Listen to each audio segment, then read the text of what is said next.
te desvíe del camino que Dios ha trazado. En el verso 20 comienza diciendo, guarda, hijo mío, el mandamiento de tu padre y no dejes la enseñanza de tu madre. Átalos siempre en tu corazón y ¿qué más? Y enlázalos a tu cuello. ¿Qué es lo que vemos aquí? Que el mandato no se debe olvidar. Lo que nuestros padres, nuestra madre ha enseñado, no debemos olvidar. La familia vemos aquí, según Salomón, como el primer sistema educativo formador de valores. Los valores no nos enseñarán en el colegio, en la escuela, en la universidad, fuera de casa. Los valores es dentro del hogar. Y en un país donde el celular tiene más me gusta que la mesa familiar, ¿qué pasa? ¿Qué pasa cuando olvidamos la voz de papá y mamá? Cuando no escuchamos el consejo de papá y mamá. Con Olivia es el experimento. Decimos, Olivia, ¿qué pasa cuando desobedece a papá y mamá? Porque ya se ha pegado unas cuantas cuando desobedece. ¿Qué pasa? Termina lastimándose, termina rayándose, termina llorando. Y así nos pasa también a nosotros, jóvenes, adultos, que a veces desobedecemos a los padres por la experiencia del dolor que vivieron, las decisiones que vieron de otros. Nos dicen, no hagas eso. En el Ecuador, en 2021, se celebraron 56.900 matrimonios, pero también 22.480 divorcios. Casi un 40% de las uniones se disuelven. Es un reflejo de ¿qué? De familias fracturadas que debilitan el tejido social, debilitan a la sociedad. La familia no está educando en valores y si lo hacen a medias. Esa es la realidad. Y que dice Salomón, hijo mío, el mandamiento de tu padre y no dejes la enseñanza ¿qué? De tu madre. Dice, átalos siempre en tu corazón, enlázalos en tu cuello. ¿Qué es lo que vemos aquí? La tradición que sostiene a la nación es importante, a la familia. El Shema de Deuteronomio capítulo 6, verso 4 al 9, era recitado en familia. Se escribía la ley en la puerta y en el corazón. Cuando dice, átalos en tu cuello, es escritos en tu corazón. Pero ¿qué es lo que ellos entendían? Las escrituras no se memorizaban, se encarnaban. Hoy en día nosotros podemos ser muy buenos memoristas, pero la Biblia dice que tienes que encarnar la palabra. El apego seguro forma un marco interno de obediencia saludable. ¿Y qué es el apego seguro? Que no le educo con la violencia, sino con el ejemplo, pero también con la firmeza, con la sabiduría y con el amor. Es a través de la dirección. Un niño que crece con aplausos y límites sanos desarrolla un sistema de alerta moral. Y parece que hoy en día los seres humanos no tenemos ese sistema de alerta moral que dice danger, danger, peligro, etc. Ya no tenemos el sistema moral activado. Entonces, si esa brújula se daña, navegamos a la deriva en un mar de impulsos. Y hoy en día parece que vivimos en función de impulsos. Quiero comer esto, quiero comprar esto, quiero irme allá, es a base de impulsos. Y no me importa a quién yo dañe en el proceso. Cada hogar sólido es un bastión contra la violencia, la pobreza y la desesperanza. Cuando ignoramos la enseñanza de papá y mamá, abrimos puertas al caos político y al caos social. Es lo que Salomón está diciendo y está apelando a la tradición como ancla moral, no como algo legalista. Dice, papá y mamá enseñan. Y usted dice, bueno, mi papá y mamá no me han enseñado esto. Tienes la palabra de Dios. Pero continuemos. Verso 22 y 23. Dice, te guiarán. Está hablando de las enseñanzas. Cuando andes, cuando duermas, te guardarán. Hablarán contigo cuando despiertes, porque el mandamiento es lámpara y la enseñanza es luz. Y el camino de vida, las reprensiones que te instruyen. ¿Qué es lo que vemos aquí? Otra vez, dos cosas importantes. Número uno, la conciencia moral se construye por repetición. No se construye memorizando, sino por repetición. En la traducción hebrea, como estamos estudiando, en la instrucción de la Torá era llevada o era colgada en el cuello o estaba a veces grabada en la puerta de la casa como recordatorio de constantes quiénes somos y a dónde vamos. Mira lo que dice Deuteronomio, y las repetirás. Entonces, la conciencia moral se construye por repetición. Eso dice el texto bíblico. Dice, las repetirás a tus hijos, está hablando de la ley, y hablarás de ellas estando en tu casa. Hay que hablar de la palabra de Dios en la casa. Hoy en día podemos hablar de tantas cosas, del vecino, del primo, del tío, de política, de música, etc. Pero dice, también tiene que haber espacio para hablar de la palabra de Dios. para hablar de la palabra de Dios. Dice, y andando por el camino y al acostarte y cuando te levantes. Ser una constante la palabra de Dios en nuestra vida, de repetir, como decimos, una y otra vez, de tal manera que el mandamiento se encarne. Por eso no reducimos la enseñanza de la Biblia, no reduzcamos la enseñanza de la palabra a un domingo o a un miércoles.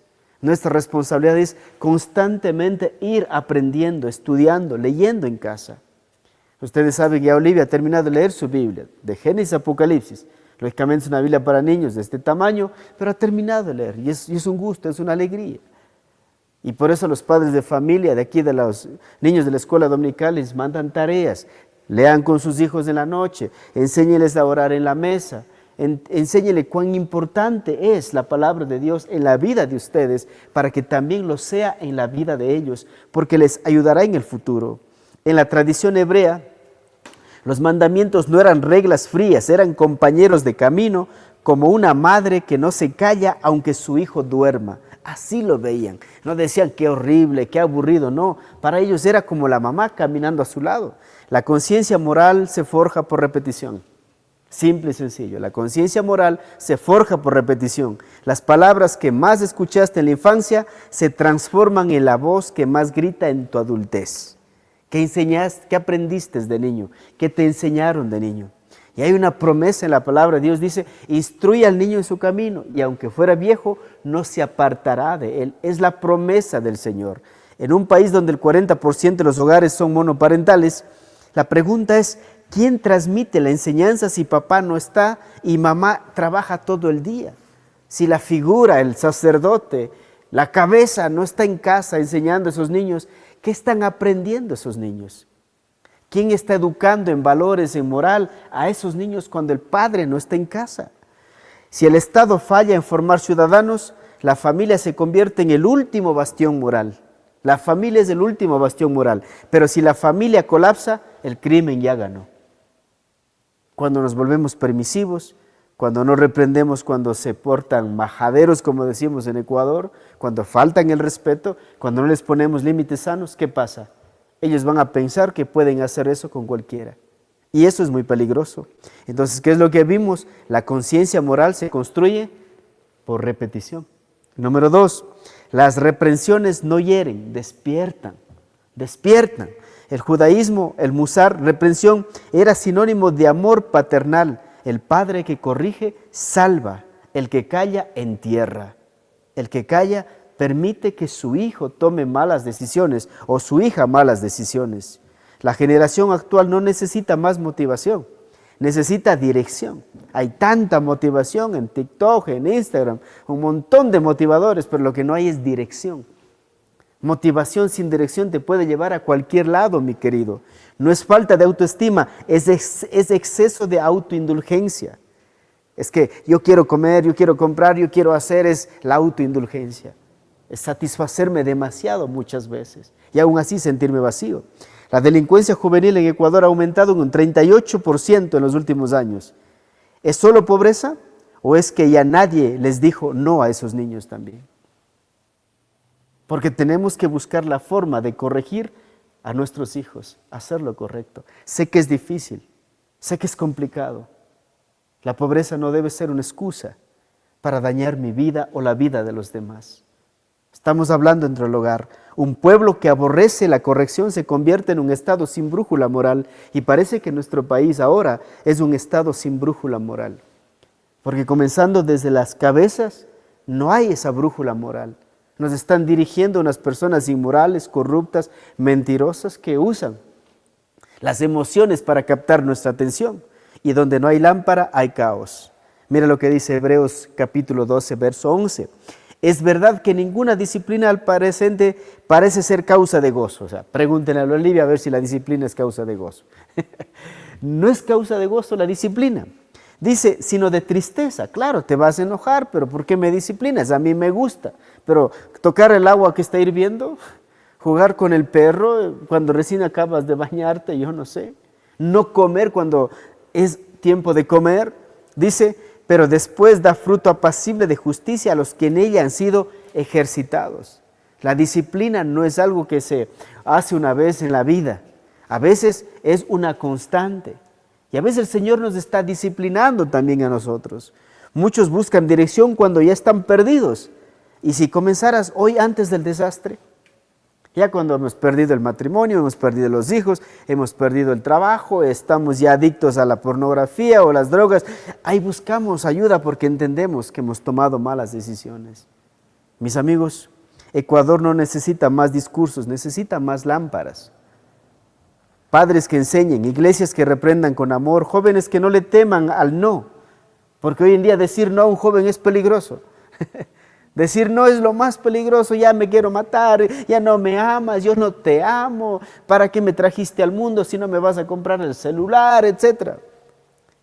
El no, porque las reprensiones que vienen de Dios no te apagan, te despiertan.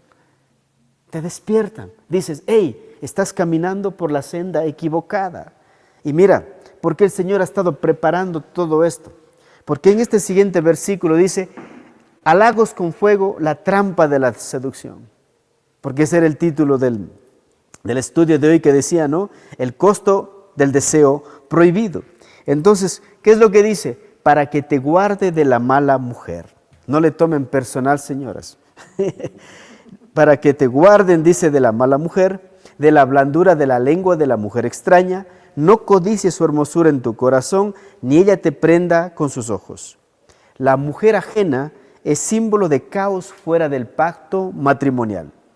En un mundo donde lo inmoral se viste de moda y la infidelidad se disfraza de libertad, las palabras dulces pueden convertirse en cuchillos afilados que destruyen tu alma y tu corazón y el corazón de alguien más. La pregunta es, ¿cuántos hogares se han incendiado por una mirada que duró 5 segundos y destruyó 20 años de historia de amor? Así, dice Salomón, es tan fácil destruir un hogar. Ten cuidado. En tiempos de Salomón, la mujer ajena representaba lo foráneo, lo que viene de afuera del pacto, fuera como los ídolos extranjeros. De eso está hablando aquí. Hoy ese símbolo se viste de redes sociales, de DM, seductores, de influencers que venden placer sin compromiso. Y ahí estamos, sin darnos cuenta, terminamos en lugares tan oscuros moralmente que no sabemos salir después, porque nos hemos convertido en adictos. La lengua que acaricia puede tener veneno, dice aquí. La palabra dulce hoy es la destrucción del mañana. Una lengua puede matar más matrimonios que una pistola, porque dice, la mala mujer de la blandura de la lengua de la mujer que extraña. Y que dice, no codicies su hermosura. Pero mira lo que dice, hablando de la lengua. Porque los labios de la mujer extraña destilan miel, y sus palabras es más blanda que el aceite, mas su fin es amargo como el ajenjo, agudo como espada de 2 filos. Ay, trabajador, inteligente, guapo, qué pena que tu mujer no te valore, y ahí te sube el ego, ¿no? Dice, sí, de verdad no me valora, es que no vivo contigo. Hay que lavar, hay que planchar, hay que limpiar la caca del perro, hay que poner la ropa en la lavadora, en la secadora, o sea, pero a veces la gente puede decirnos cosas solo por inflar nuestro ego, pero la realidad es otra, mis queridos. Y dice, destilan miel, pero una miel que puede tener veneno. Y después en la segunda parte dice, no codicies su hermosura en tu corazón, ni ella te prenda como con sus ojos. Vivimos en una sociedad hipersexualizada y sin valores trascendentes. Se promueve belleza sin virtud. Esa es la sociedad que vivimos. Belleza sin virtud, belleza sin valores, belleza sin compromiso, belleza solo para el placer. Es la sociedad en la que estamos viviendo. La mirada seductora se vuelve arma de manipulación. Incluso en campañas electorales donde la imagen vale más que la integridad.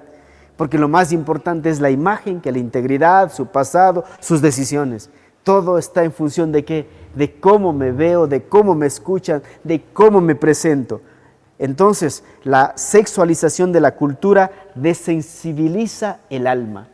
Y eso es lo que está pasando en nuestra sociedad ahora mismo. Nuestros niños, 12 años, 10 años, están ya adictos, consumidos por la pornografía.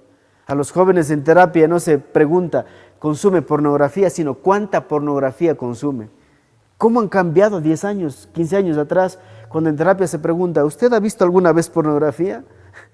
Y ahora dice, ¿cuánta pornografía consumes? Porque sabemos que ya lo están haciendo. Entonces, no codicies, es un grito contracultural. No todo lo bello es bueno, mis queridos. Dijo Jesús, pero yo os digo que cualquiera que mira a una mujer para codiciarla, ya adulteró con ella en su corazón. Eso es fuerte, o sea, es un límite claro, fuerte, directo, un llamado urgente a la pureza, es desafiante, es radical Jesús con este tema. Porque una mirada puede llevarte a la destrucción, como les dije, de 20 años de historia matrimonial, de hogares que estaban caminando por la senda correcta. Una mirada. En el verso 26 al 28 dice, el costo oculto, el precio del placer es siempre más caro de lo que dicen. Siempre terminas pagando más de lo que dices. Proverbios 6:26 dice, porque a causa de la mujer ramera el hombre es reducido a un bocado de pan, y la mujer caza la preciosa alma del varón. ¿Tomará el hombre fuego en su seno sin que sus vestidos ardan? ¿Andará el hombre sobre las brasas sin que sus pies se quemen? Estas metáforas son muy claras de entender, ¿no? Trate de caminar sobre las brasas encendidas. Se quema. Salvo que esté aprendiendo el fire walking de Tony Robbins, ¿no? Que le enseña a caminar sobre el fuego. Pero en la realidad, humanos como nosotros, o sea, el primer paso ya estaremos quemados los pies. Lo que dice aquí es, mis queridos, el pecado no cobra al inicio, factura después, y factura con un precio muy alto. La metáfora es brutal. El fuego del deseo fuera del diseño de Dios no calienta, quema. Quema, mis queridos, no calienta, quema. La pornografía, el sexo sin compromiso, los cuerpos que se venden como pan en la calle y en OnlyFans no son liberación. Son esclavitud, son esclavitud. Y pregunte cuántos hombres están esclavos de eso, luchando con eso. ¿Y sabe cuál es lo más triste? Que es un pecado tan secreto, que lo sufres en silencio, lo sufres solo, y nada más se manifiesta a través de tu conducta. Te vuelves enojón, mal genio, vives frustrado, pasas amargado, porque la pornografía es el pecado más silencioso de los hombres y también las mujeres hoy en día. Y la culpa que genera es terrible. Es terrible. Entonces, mucha gente dice, soy libre. No, estás esclavo. Psicológicamente, la adicción sexual genera dependencia, disociación y vacío existencial. Y con esas tres cosas uno tiene que trabajar en terapia para sacar a alguien de la pornografía. Escuche bien, adicción sexual genera dependencia, te vuelves dependiente, disociación y vacío existencial. Ya no tienes idea de lo que es el amor. Ves nada más un cuerpo a usar para que te produzca placer. Y después la culpa y la vergüenza te aleja del objeto de tu placer. Entonces, mis amigos, el hombre no solo pierde su dinero, pierde su alma. Porque dice, la mujer caza la preciosa alma del varón. Mis amigos, en el contexto de Ecuador en el 2025 dice que más de 250,000 mujeres están vinculadas a redes de explotación sexual en América Latina. Y el Ecuador se ha convertido en un corredor de trata. ¿Y qué hacemos? ¿Seguimos comprando el cuerpo y desechando el alma? ¿Seguimos comprando el cuerpo y desechando el alma de los seres humanos? Por eso Salomón es fuerte. Dice, toma el fuego y te vas a quemar. Te haces parte de eso y pagarás las consecuencias. Cuando el cuerpo se vende o se vuelve moneda, la sociedad se descompone. Y como les dije, hay dos tipos de sexualidad, de persona a persona y de cuerpo a cuerpo. El de cuerpo a cuerpo es de usar y tirar. No hay historia, no hay compromiso. Lo puedes hacer con una prostituta, lo puedes hacer con un amigo, con un compañero de trabajo, etc. En cambio, el de persona a persona hay un compromiso, hay una historia, hay amor. Hay elementos que unen a las personas, no que separan a las personas. En una cultura donde se vende el alma al placer y el cuerpo se reduce a mercancía, la dignidad se hace cenizas. Y estamos viviendo en una sociedad así. En Quito, Cuenca, Guayaquil, cada vez más adolescentes se inician en sus prácticas sexuales a los 13, 14 años.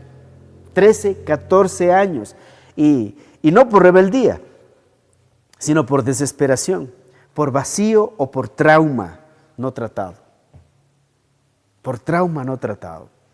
Yo sé que pudiera hablar de un montón de historias de jovencitas y jovencitos que han pasado por el consultorio. Es triste, es doloroso.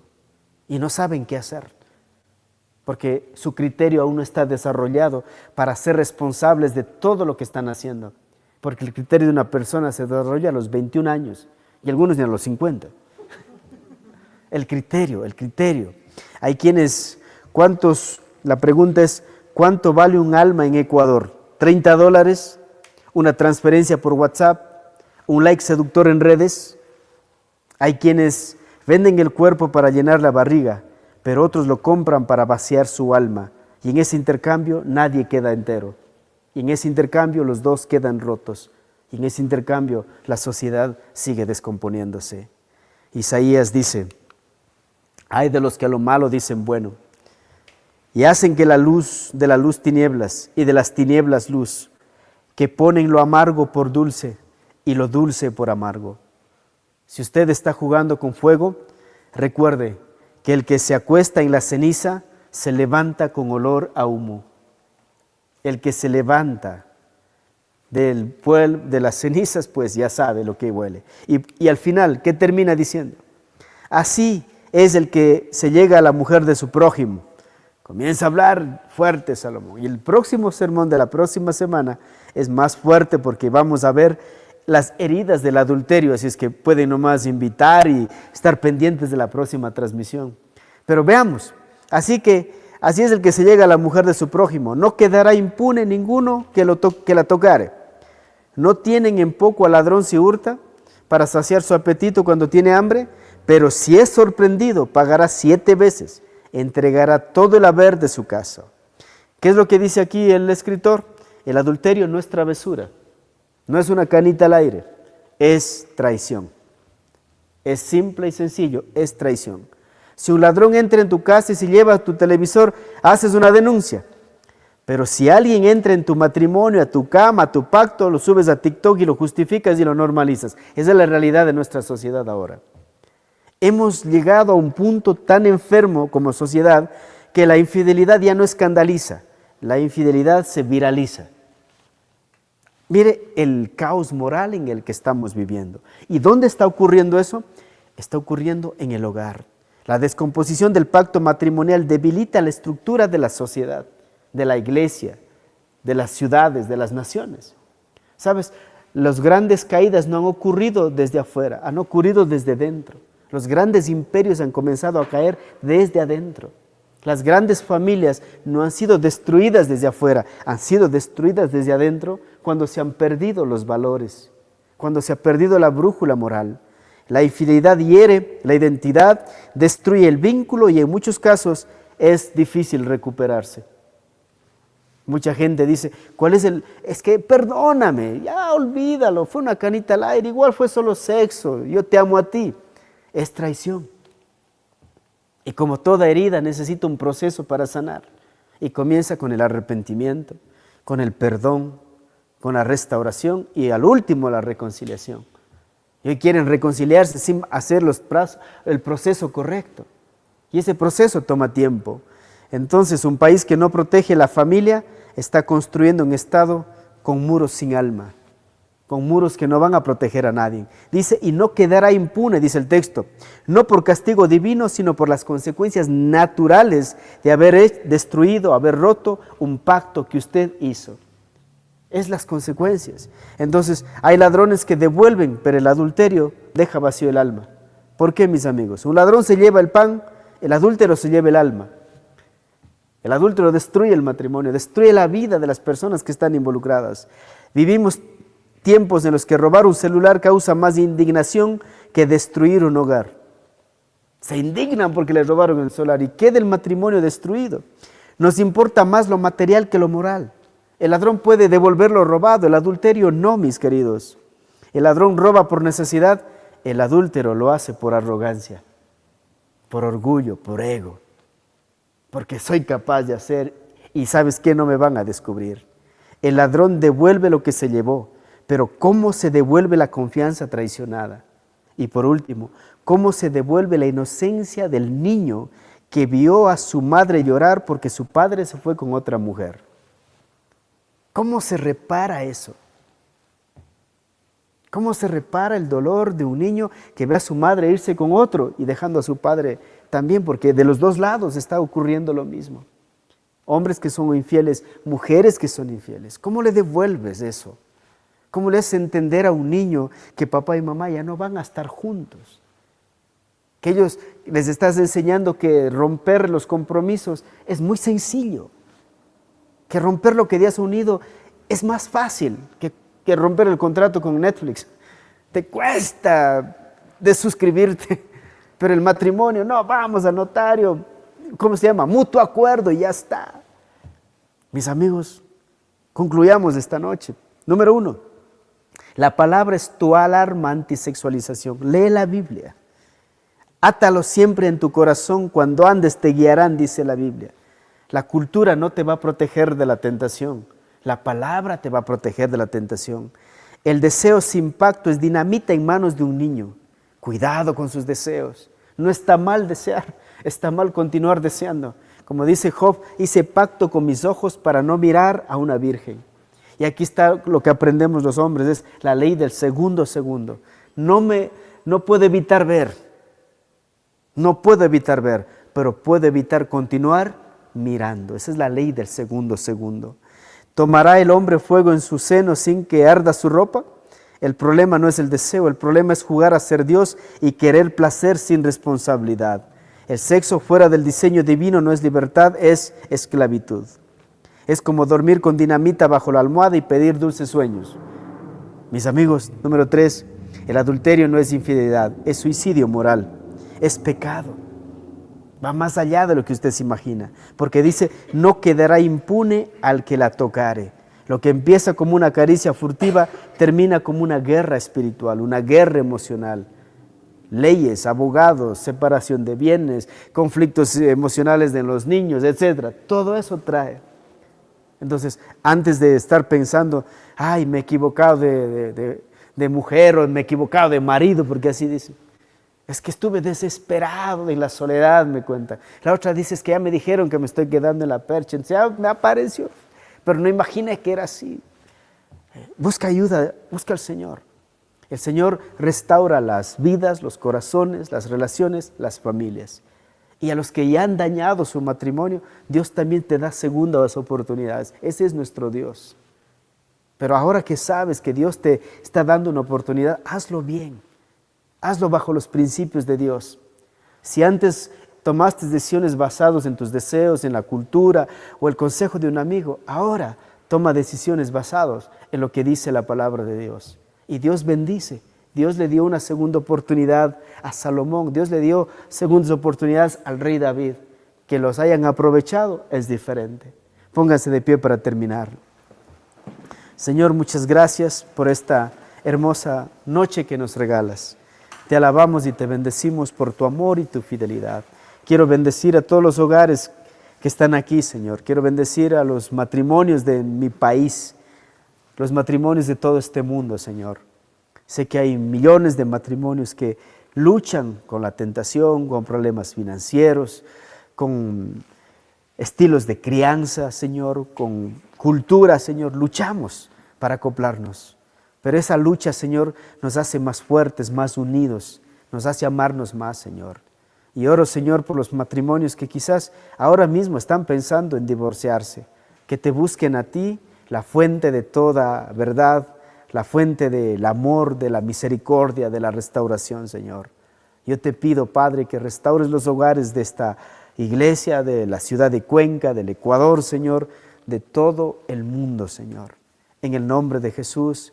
Gracias también te damos por los diezmos y las ofrendas, en el nombre de Jesús. Y si los que están viendo les ha gustado el video, pues gracias por sus comentarios. Y el próximo sermón, heridas del adulterio.